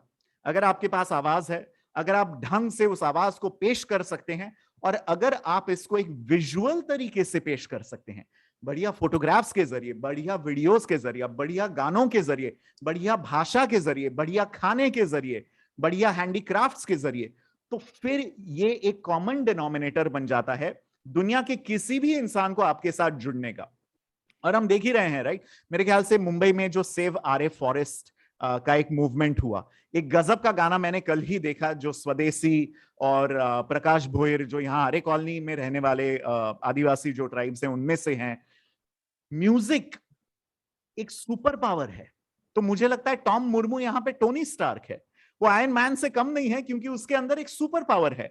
वो म्यूजिक के जरिए अपना मैसेज लोगों तक ऐसा पहुंचा सकता है जो कोई भी और माध्यम नहीं पहुंचा सकता। ना कोई न्यूज आर्टिकल, ना कोई 9 PM प्राइम टाइम जो सब लोग चीखते चिल्लाते रहते हैं न्यूज डिबेट पे, कोई भी चीज वो चीज हासिल नहीं कर सकती जो एक गाना हासिल कर सकता है, जो वो अकम्प्लिश कर सकता है। फैशन, फूड, जो थे ही कोशिश कर रहे हैं मेखल अम्मा के जरिए उनके इंस्टाग्राम के ऊपर, ये ऐसी चीजें हैं जो सबको पसंद आती है, क्योंकि ये विजुअल मीडियम है। तो मुझे लगता है it is the greatest equaliser हमारी जनरेशन के लिए। लेकिन इस जनरेशन को वो टूल उठाना पड़ेगा, उसकी जिम्मेदारी है इस जनरेशन की, वो उठाएं एंड सभी लोग क्रिएट करें। इसलिए आदिवासी लाइव्स मैटर जैसा प्लेटफॉर्म, यूथ की आवाज जैसा प्लेटफॉर्म, जितने भी सिटीजन जर्नलिज्म प्लेटफॉर्म्स हैं, मैं तो कहता हूं लोग फिर चाहे प्रधानमंत्री हो या माँ बाप हो, सब लोग टिकटॉक वगैरह को थोड़ा कहते हैं कि ये जनरेशन तो बिगड़ गई है, सभी लोग टिकटॉक बना रहे हैं। लेकिन बनाओ ना, सभी लोग टिकटॉक बनाओ, सभी लोग इंस्टाग्राम पे रील्स बनाओ, सभी लोग यूट्यूब पे शॉर्ट्स बनाओ, क्योंकि जो दिखता है आज की दुनिया में वो बिकता है, और जो बिकता है वो समझ में आता है। जब तक दिखेंगे ही नहीं आदिवासी और इंडिजिनस लोग, तब तक लोगों को पता कैसे चलेगा, अरे भाई ये इतना अमेजिंग कल्चर भी है हमारे पास। और जैसे आप सस्टेनेबिलिटी की बात कर रही थी कि ये तो मतलब हमारे आदिवासियों के तमाम प्रैक्टिसेस हैं, खाने के, रहने के, पहनने के, वो तमाम चीजें अभी फॉरेन से आ रहे हैं, उसको बढ़िया अमेरिकन लेबल और नाम और हैशटैग मिल रहा है। इसलिए दुनिया भर में circular economy, recycling, reusing, upcycling, ये तमाम चीजें इंग्लिश वर्ड्स आ रहे हैं। लेकिन ये तो हमारा कल्चर रह चुका है, सैकड़ों सालों से हमारा ये कल्चर रह चुका है। तो मुझे लगता है इंटरनेट एक पूरी तरह से खुला मैदान है। और अगर आपने हिंदी मूवी देखी होगी खोसला का घोंसला, खुले जमीन पे जो भी जाके झंडा गाड़ देता है और कहता है ये मेरी जमीन है, so it is a kind of land grab जो हो रहा है इंटरनेट के ऊपर। हमें इसका इंतजार नहीं करना है कि अमेरिका और अमेरिकन इन्फ्लुएंसर्स आके बोले हाँ भाई हल्दी देखो, टर्मरिक चाय लाते देखो, हम तो हल्दी दूध अपने बचपन से पीते आ रहे हैं और उसका हमारी इम्यूनिटी को फायदा भी मिलते आ रहा है। अचानक से कोविड-19 पैंडेमिक में everybody is like please drink turmeric चाय लाते, राइट? एक तो वो सुनने में ही इतना अजीब लगता है। तो हमारे जो इंडिजिनस कॉन्सेप्ट्स हैं, हमें खुद को उसके बारे में कंटेंट बनाना पड़ेगा और लैंडस्लाइड होनी चाहिए। मैं तो कहता हूं सुनामी आ जानी चाहिए आदिवासी और इंडिजिनस कंटेंट की, और हर एक प्लेटफॉर्म पे आ जानी चाहिए।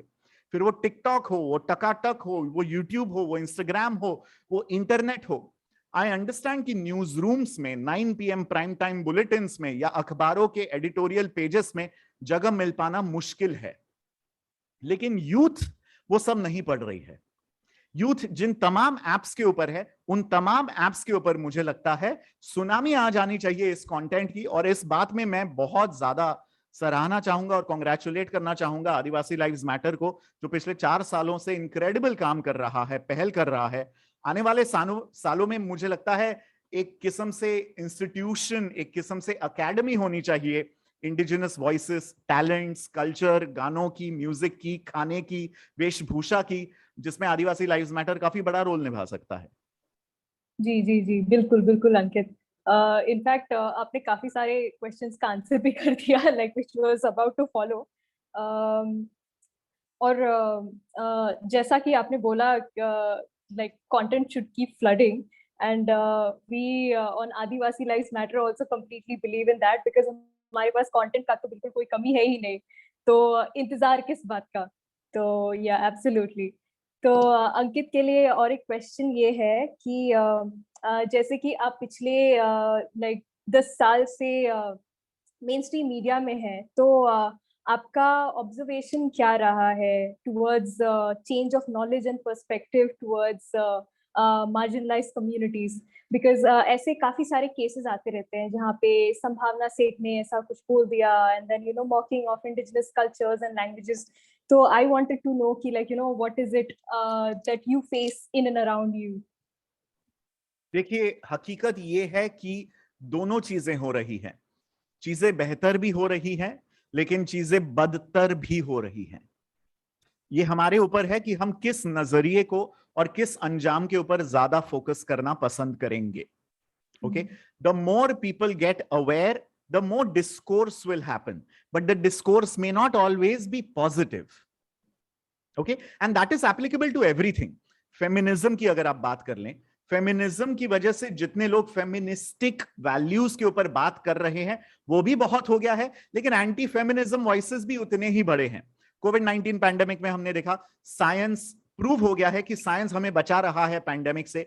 Vaccination for example is the only way to save yourself from the pandemic. लेकिन उतनी ही बड़ी और बुलंद आवाज और जोर से बड़ी आवाज एंटी वैक्सीनेशन कम्युनिटी की भी आ रही है। तो जैसे चीजों की बात होनी शुरू हो जाएगी, दोनों हाई डेसिबल कॉन्वर्सेशन शुरू हो जाएंगे। इसकी तैयारी हमें रख लेनी चाहिए और उसके बारे में बुरा बिल्कुल नहीं मानना चाहिए, क्योंकि अगर आप किसी को अनकंफर्टेबल कर रहे हैं, इसका मतलब आप कुछ अच्छा और सच्चा कर रहे हैं। So it is absolutely okay if people get upset. It is absolutely okay अगर conflicting और opposing voices आ रहे हैं। बात करना जरूरी है।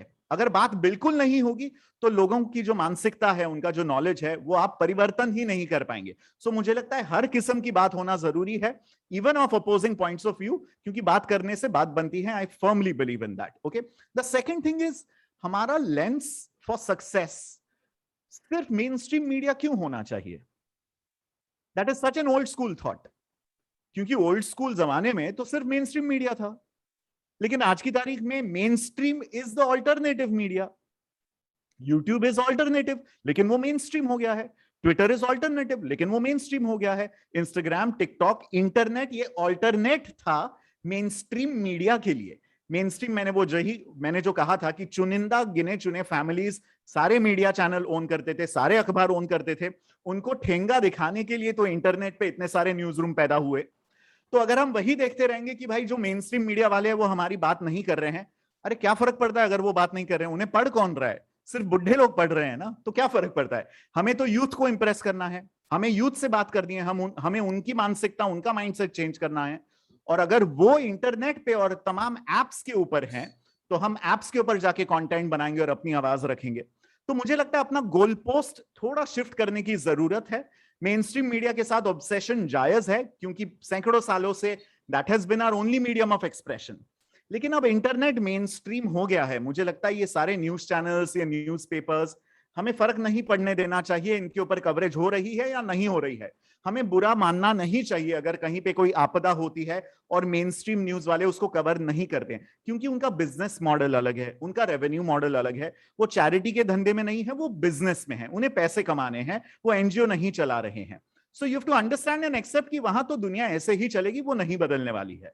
तो इंटरनेट के ऊपर हाई डेसिबल, हाई वेलोसिटी जो इंपैक्ट हम क्रिएट कर सकते हैं, जैसे अर्जुन साहब ने कहा, इस किस्म से वायरलिटी आ जाती है इंटरनेट के ऊपर, वो मेन स्ट्रीम मीडिया कभी नहीं हासिल कर सकता।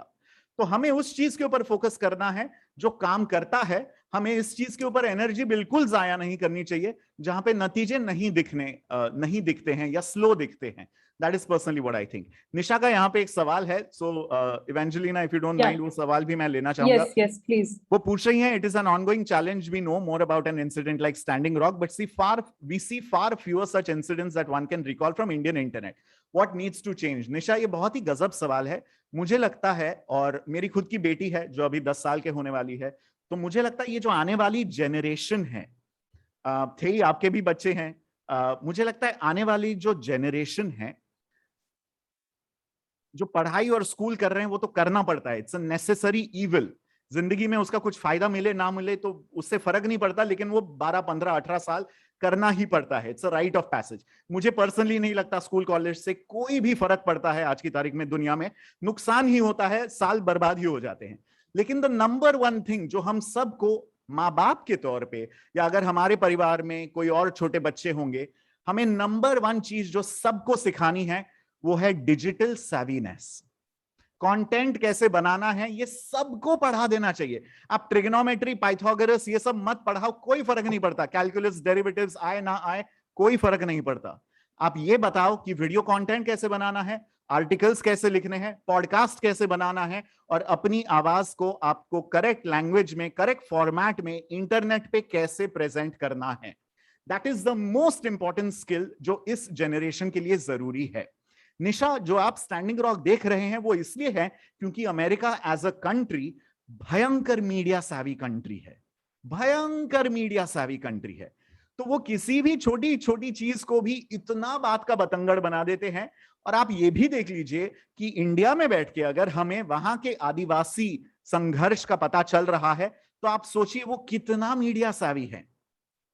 तो हमारे इंडिया में भी हम देख रहे हैं, थोड़े थोड़े एग्जाम्पल्स है, एंजॉय एंजामी गाना देख लीजिए, या और कोई वो न्यूक्लियर के खिलाफ एक बड़ी मुहिम चली थी, मेरे ख्याल से न्यूक्लियर प्लांट जो आने वाला था तमिलनाडु में या कहीं पे, या फिर जादूगोड़ा में जो यूरेनियम पॉइजनिंग हो रही है उसके ऊपर जो खबरें आने लगी थी। High decibel, high impact, constant bombarding, landslide, tsunami of content, digital savviness लाना ही है।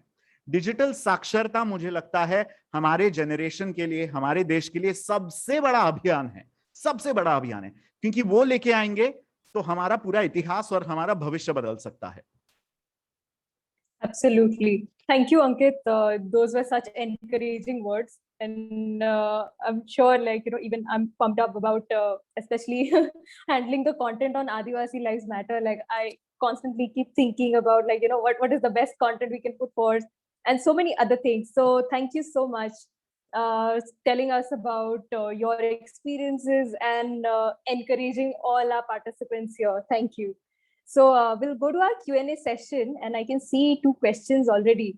So first question is from Ankush to Arjun, and वो पूछ रहे हैं कि आज के समय पे क्या ज्यादा ऑनलाइन एक्टिविज्म बहुत डेंजरस हो चुका है? कुछ लोग को सोशल मीडिया पोस्ट की वजह से अरेस्ट किया जा रहा है, तो आपका इस पे क्या कहना है? बिल्कुल, ये केवल यहीं तक सीमित नहीं है कि आपके ऊपर सरकार, अगर आप सरकार के खिलाफ बोलते हैं तो आपके ऊपर सरकार कार्रवाई करवा देती है, आपके ऊपर धाराएं लगवा देती है, देशद्रोह आप पे लगवा देती है, यूएपीए आप पे लग जाता है, एनआईए जांच की बात आती है। रिसेंटली हमने जो मूवमेंट किया ट्राइबल हिस्ट्री को लेकर था कि ट्राइबल्स का फोर्ट था, उस पर कुछ राइट विंगर्स ने अपना कब्जा कर लिया था, उसके खिलाफ एक मूवमेंट खड़ा हुआ था। तो उसी से एक बात निकल के आई कि ट्राइबल्स हिंदू नहीं है। ये सेंटेंस मैंने ट्विटर पर पोस्ट कर दिया। उसके बाद एक लंबी बहस हमारे क्षेत्र के अंदर छिड़ गई और कई यूथ मेरे सपोर्ट में, कई लोग जो अपने कॉन्स्टिट्यूशन को पढ़े थे, जो लोग समझदार थे, वो लोग मेरे समर्थन में आए। उन्होंने कहा कि, और लगातार उन्होंने पोस्टर और ये जारी किए कि हम लोग आदिवासी हैं, हम पे हिंदू धर्म न थोपा जाए। अब इसी को लेकर हमारी कम्युनिटी के राज्यसभा सांसद हैं, उन्होंने आते ही सबसे पहले बयान ये दिया कि जो लोग, क्योंकि हमारे समर्थन में कुछ पॉलिटिकल लीडर्स भी आ गए थे, तो सबसे पहले उन्होंने यही बयान दिया आते ही, बीजेपी से राज्यसभा सांसद हैं, ट्राइबल कम्युनिटी के बहुत बड़े लीडर हैं राजस्थान के, उन्होंने सबसे पहले आते ही कहा कि जो लोग ये कह रहे हैं कि वो हिंदू नहीं है और जो लिख रहे हैं तमाम जगह पर, उन पर एनआईए की जांच लगवाई जाए, एनआईए जांच उनकी करे कि इनके पीछे बहुत बड़ी साजिश है, दुनिया की ताकतें हैं जो इनको प्रोत्साहित कर रही हैं, देश विदेश की जो ताकतें हैं, तो आपको ये तमाम चीजें सहन करनी पड़ती है। आप जब जर्नलिज्म करते हैं, जैसे कि अभी अंकित भाई बता रहे थे कि हम मेन स्ट्रीम मीडिया पे क्यों फोकस रहे, तो मेन स्ट्रीम की जगह जो पैरेलल मीडिया डेवलप हुआ है और जो यंगस्टर वहां पर जर्नलिज्म कर रहे हैं, जो वो वास्तविक रियल जर्नलिज्म करते हैं, तो उनको किस तरीके का धमकियां मिलती हैं, किस तरीके से सरकारें उन पे कार्रवाई करवाती है, तो ये तमाम चीजें निकल के आती हैं। लेकिन एक चीज है, जब भी हम अपनी कोई बात रखें वो संवैधानिक दायरे में रखें, ताकि आप को अगर सरकारें या फिर तमाम लोग धमकियां देना चाहें या आपको फंसाना चाहें, तो आप वो काउंटर कर सकें। जैसे कि मैंने लिखा कि मैं आदिवासी हूँ, हिंदू नहीं हूँ। अगर कोई मेरे ऊपर इस पे एनआईए जांच करवाना चाहे तो मैं सुप्रीम कोर्ट के डिसीजन के माध्यम से ये प्रूव कर सकता हूँ कि मेरा स्टेटमेंट बिल्कुल सही था, मैंने वही बोला जो सुप्रीम कोर्ट ने बोला। तो आपको इसी तरीके की लैंग्वेज का यूज करना है, इसी तरीके की भाषा का यूज करना है। लेकिन हाँ, आपको इस दौरान सरकार से ज्यादा थ्रेड, एक जो मॉब है सोशल मीडिया पे, जो मॉब है उनका, या फिर जमीनी स्तर पर जो गुंडे हैं, उनकी धमकियों का सामना करना पड़ता है। मैंने एक लंबा आर्टिकल मेरे वेबसाइट पे लिखा कि किस तरीके से इस मूवमेंट जो हाल में हुआ, उसमें मैंने एक रोल अदा किया। इसकी वजह से मेरे फादर, जो कि एक प्रिंसिपल है, जहां उनका कार्यस्थल है वहां तक गुंडे पहुंच गए, जान से मारने की धमकियां उनको दी गई। मेरे परिवार के लोगों का मेरा नंबर सोशल मीडिया पे तमाम व्हाट्सएप ग्रुप पे शेयर किया गया। तो आपको अगर एक्टिविज्म करना है तो आपको ये तमाम चीजें सहन करनी पड़ेगी, आपको डराया जाएगा, धमकाया जाएगा, लेकिन वही है ना कि आपको सोसाइटी के लिए कुछ करना है, तो कुछ बलिदान भी देना पड़ेगा। और ये एक उसी का हिस्सा है। अगर हम ये सोच कर अपनी आवाज नहीं लिखेंगे, अपनी आवाज बुलंद नहीं करेंगे कि हमें सरकारें जेल में डाल देगी, हमें लोग मार देंगे, हमारे साथ मारपीट करेंगे, हमें पीटा जाएगा, तो फिर ये हमारी कम्युनिटी की आवाज को कौन उठाएगा? कुछ लोगों को तो आगे आना ही पड़ेगा और जो ये डर का माहौल है, इस डर के माहौल से निकलना पड़ेगा। बिल्कुल, बिल्कुल। Thank you, Arjun. Ankush, I hope this answers your question. So we'll move on to the next question, जो लक्ष्मी प्रिया ने पूछा है, and she's saying, hi, my gratitude, first of all. My question was for Tom and Theyesia. I was wondering about the idea of appropriation of their work, and when folks who are not Adivasi or indigenous people talking about their culture as fashion or music.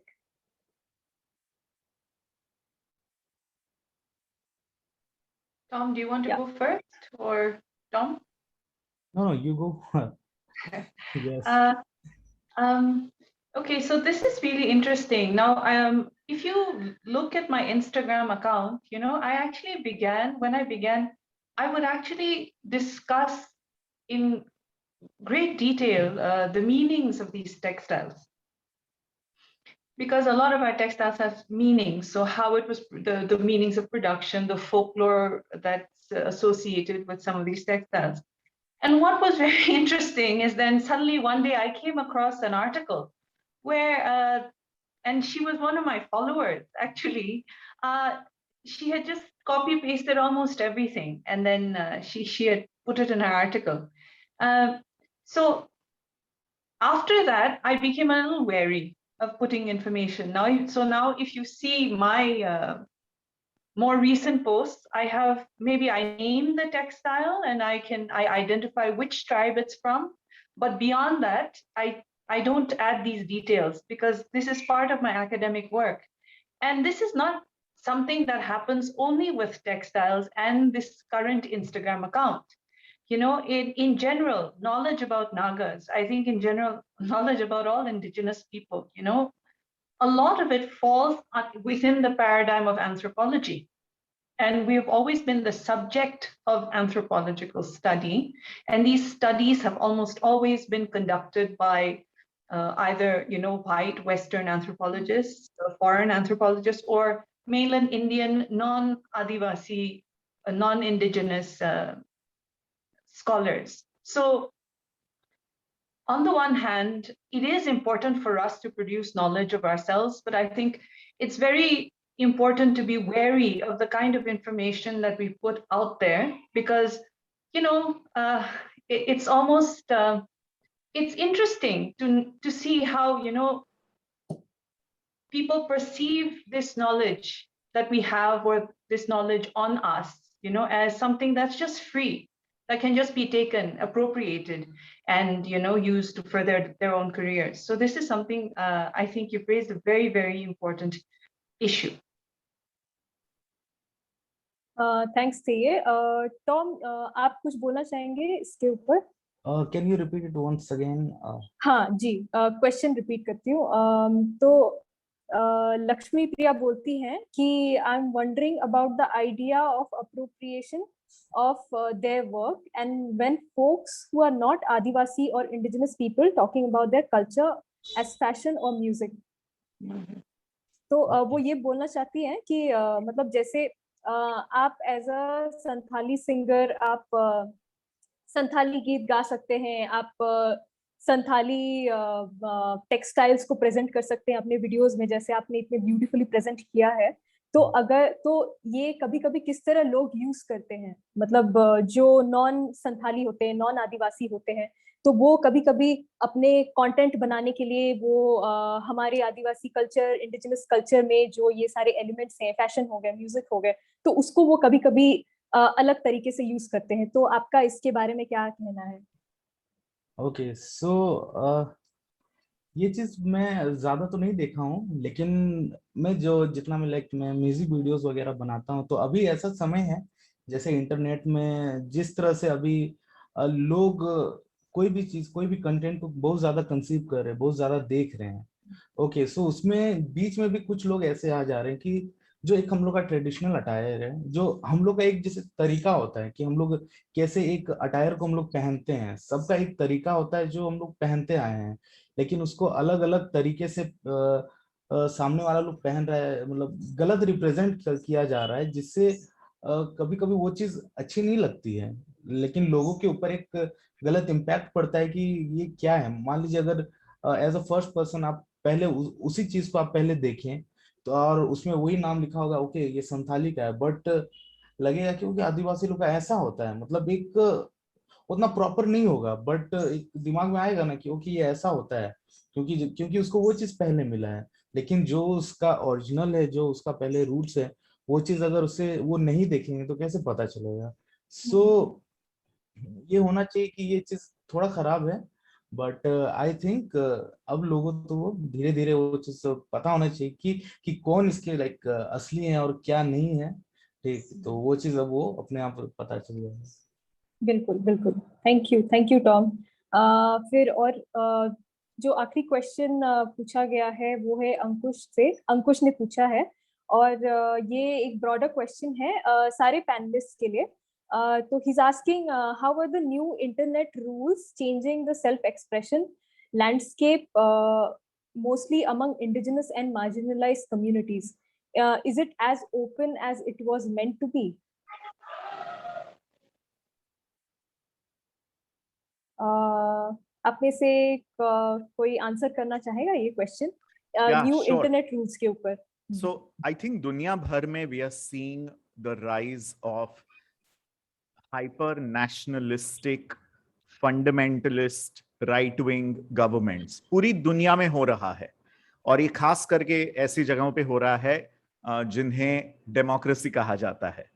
तो democracy की परिभाषा और definition काफी बदल रही है, और ये बदलाव आ चुका है। अब उसके बारे में बैठ के या तो हम पॉन्टिफिकेट कर सकते हैं और कह सकते हैं वो कहाँ गए वो अच्छे दिन, but this is the reality of today.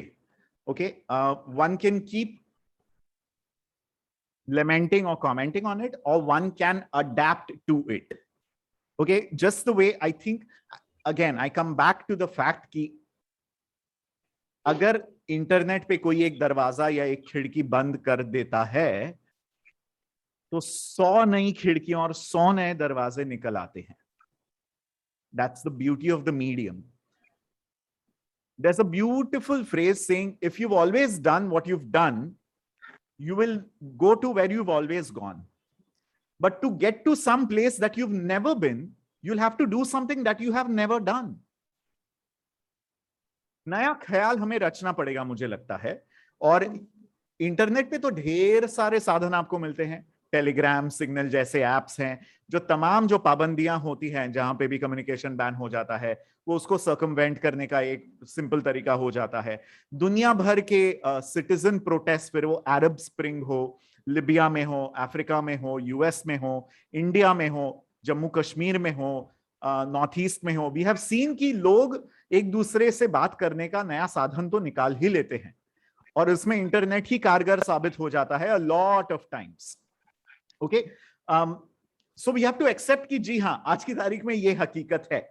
अगर आप कोई भी इनकन्वीनियंट ट्रूथ, सिस्टम के लिए जो इनकन्वीनियंट है, एडमिनिस्ट्रेशन के लिए जो इनकन्वीनियंट है, जो सच है, अगर वो कहेंगे तो डेफिनेटली, जैसे अर्जुन जी ने कहा कि आप जान जोखिम में डेफिनेटली डाल रहे हैं, लेकिन वही इंटरनेट आपको और भी नए साधन देता है, वही बात अलग अलग नए तरीकों से करने की। And sometimes it's not just important to say or to call a spade. I think कई सारे तरीके हैं आपके पास, फिर वो कॉमेडी के माध्यम से हो, गानों के माध्यम से हो, मीम्स के माध्यम से हो, वायरल शॉर्ट फॉर्म वीडियो के माध्यम से हो। एक ही तरीका नहीं है ना सिर्फ बात करने का।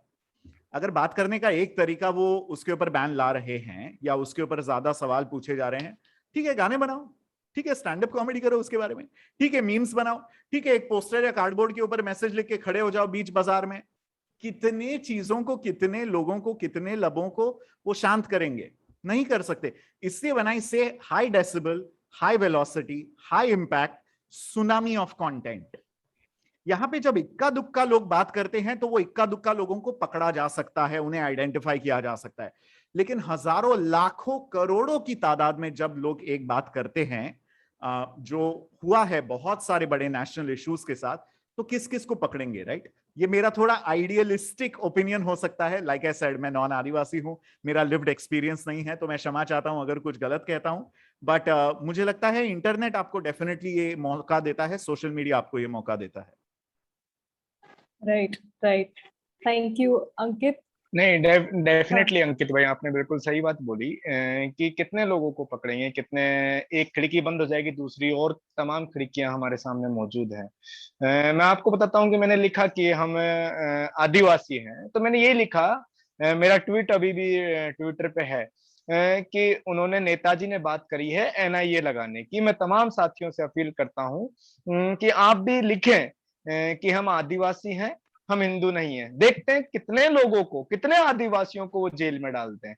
तो मैंने कहा, आपने कहा ना कि हमने कहा, कह रहे थे कि यहाँ पर थ्रेड भी मिलता है, आप पे जेल जाने के चांसेस हैं, लेकिन आपके समर्थन में लोग लाखों की संख्या में वहां खड़े हो जाते हैं। रीजन है उसका, अगर आप इस एक्टिविज्म में नहीं है, आप सोशल मीडिया पे नहीं है और आप यही हरकत कहीं ग्राउंड पे कर दे, तो आपके साथ कितने लोग जुड़ेंगे? 20 लोग आपके सपोर्ट में खड़े हो जाएंगे, 50 लोग आपके जहां आपको बंद किया गया वहां के प्रोटेस्ट कर देंगे। लेकिन यही चीज जब इंटरनेट पे वायरल होगी कि अर्जुन को गिरफ्तार कर लिया गया, अंकित को गिरफ्तार कर लिया गया है, टॉम को गिरफ्तार कर लिया गया कोई सॉन्ग की वजह से, तो लाखों लोग आपके सपोर्ट में खड़े होंगे इसी इंटरनेट की वजह से। तो ये सब चीजें हैं, सब पहलू हैं। और जो नए रूल्स आ रहे हैं इंटरनेट के, जो वो सीधी सी बात है कि अंकित भाई ने बोला कि जहां जहां डेमोक्रेसी है वहीं वहीं आपकी डेमोक्रेसी का भी हनन होता है, आपके अधिकारों का भी हनन होता है। और ये उसी प्रक्रिया का एक हिस्सा है। पूरा का पूरा एजेंडा पॉलिटिकल है। लेकिन वही है ना कि एक पाबंदी लगाएंगे, दूसरा तोड़ निकल आएगा। हमने देखा कि किस तरीके से प्राइवेसी का उल्लंघन व्हाट्सएप पे हो रहा था, व्हाट्सएप पे होने की संभावनाएं जताई जा रही थी। उसके बाद तुरंत क्या हुआ, हमारे पास एक अल्टरनेटिव आ गया टेलीग्राम के तौर पे, सिग्नल के तौर पे। तो यहाँ बहुत ज्यादा अपॉर्चुनिटीज हैं। कोई पाबंदी नहीं है। आपको बस वही है कि सुना मिला नहीं पड़ेगी, आपके कंटेंट में दम होना चाहिए, आपकी आवाज में दम होना चाहिए, बस। बिल्कुल बिल्कुल बिल्कुल। I think you know, हाँ, Arjun, you're so inspiring, and I really hope that you get somebody to translate your writing into English so that it's more accessible to more people. I agree with what Arjun and you know, Ankit are saying. You know, I agree, but I think it's also I'd like to bring, you know, maybe an alternative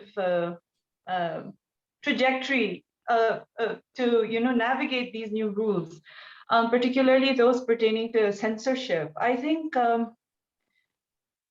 don't know. I mean, as a woman, as a feminist, I feel like it's very important also to look for, you know, more creative, non-violent, compassionate ways. I think it is possible to resist. I think it is possible to stand up to, you know, powers in ways, you know, I don't know. I think it's like the equivalent of handing, you know, a soldier a flower. I know this sounds very hippie, but you know, I think, I mean, whether, because recently in Meghalaya we had we know of an activist, Angela Rangad, who literally sat outside the secretariat asking the government to you know, fulfill a promise that they had made.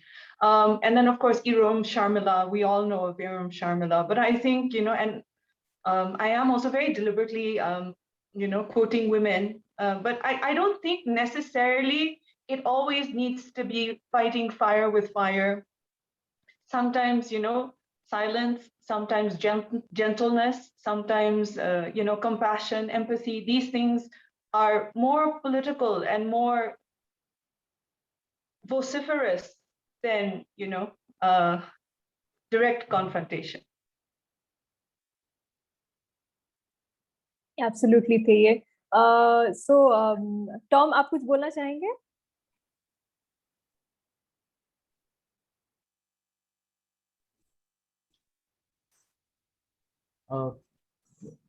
यार फिर से बता दीजिएगा किस पे। ओ अच्छा, तो हाँ, हमें जो एक क्वेश्चन पूछा गया था अंकुश के द्वारा कि अभी ये जो न्यू इंटरनेट रूल्स है, तो उसके हिसाब से सेल्फ एक्सप्रेशन में या लैंडस्केप में, तो ये मार्जिनलाइज कम्युनिटीज के ऊपर कैसे इम्पैक्ट कर रहा है, तो इसको इसके बारे में आपका क्या ख्याल है? ओके, सो अभी लाइक तरह तरह से बहुत अभी ऐसा हो गया है कि हमारा जो वॉइस है, ठीक है, अगर हम एक आम आदमी या आदिवासी भी हैं, सो कई ऐसा चीज हो गया कि हम लोग कोई चीज को, अगर कोई एक इवेंट है उसको अगर हम लोग बहुत ही ज्यादा हाईलाइट अगर कर देते हैं, एंड वो अभी के हिसाब से जितना मैं लाइक जान रहा हूँ कि जो अभी अगर सरकार के हिसाब से वो अभी अगर ठीक नहीं है, तो ठीक वो आपके गाइडलाइन से ऑब्वियसली वो अब हट जा रहा है। तो बहुत अभी ऐसा हो जा रहा है कि मे बी वॉइस आप उस चीज को नहीं पहुंचा सकते, बट ये भी एक अब दूसरा ये रास्ता है कि आप उसी चीज को एक एक सिंपल तरीके से, जो चीज पहले डायरेक्ट बोला जा रहा था कि ओके मुझे इसे मारना है या मुझे होता है ना इसके लिए आंदोलन करना है, उसको आप थोड़ा लाइक सजा के आप अगर बोलिएगा तो वही चीज फिर एक अच्छे से लोगों तक पहुंचेगा। तो हर चीज का एक रास्ता होता है। आप या तो उस चीज को सीधा बोल रहे हैं या वो उस चीज को ऐसा बोल रहे हैं कि वो अच्छे से आप बोल रहे हैं कि वो चीज समझ में आ जाएगा एंड वो चीज लाइक मूवमेंट के जैसा आप आगे बढ़ जाएगा। सो बिल्कुल बिल्कुल।